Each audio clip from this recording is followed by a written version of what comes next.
Être en minorité en tant que femme dans ce domaine et dans cette industrie est devenu une seconde peau pour moi. J'ai toujours été pratiquement la seule femme dans mes équipes ou même à diriger des équipes d'hommes. Je souhaite dire aux jeunes filles et aux jeunes femmes de ne pas avoir peur. Nous avons des compétences et il est nécessaire que nous les mettions au service de la société et dans ce domaine, dans les domaines technologiques en particulier, qu'elles regardent autour d'elles.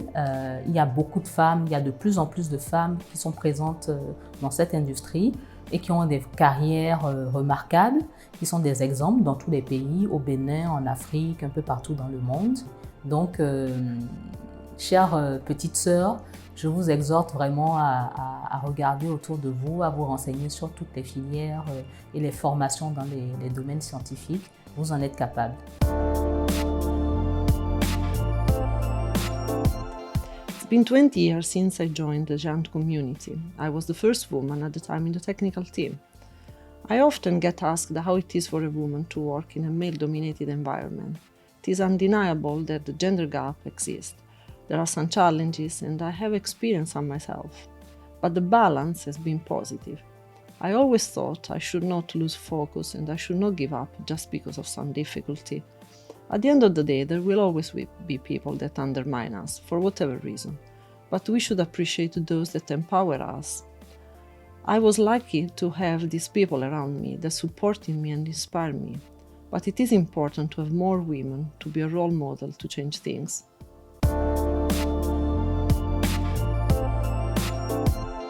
I like working as an engineer, and I'm worried because I know many girls don't have the opportunity to approach it in the same way their male colleagues do. We are still biased as a society. A long time ago, when I said I wanted to study engineering, some people told me I shouldn't because it was a world full of men.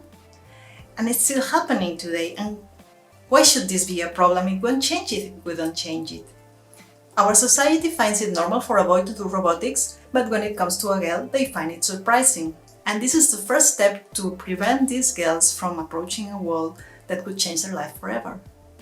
That's why I participate as a mentor in a program called Technovation Girls, where young girls build an application from scratch, testing many fields of expertise. Because no matter who you are, nothing should stop you from doing what you love.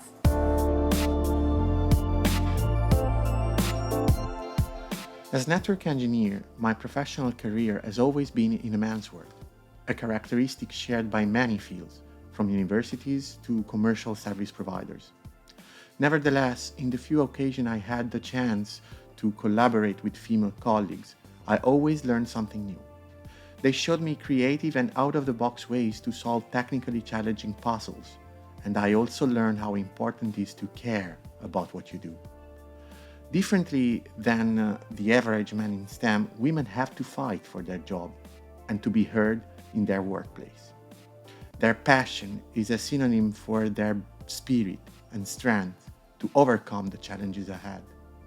I see some improvement in the representation of women in technical roles, but it takes everyone's effort and everyone's commitment to have zero tolerance for gender inequality in STEM.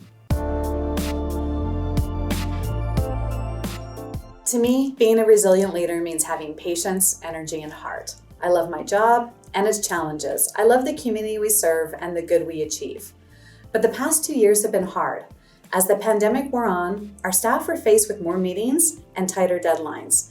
They were struggling with capacity and exhaustion, which threatened our culture of curiosity and excitement. Now we're focusing on ourselves and our values, empathy, thought leadership, and collaboration. This means creating more space for flexible work, social interactions, and learning opportunities.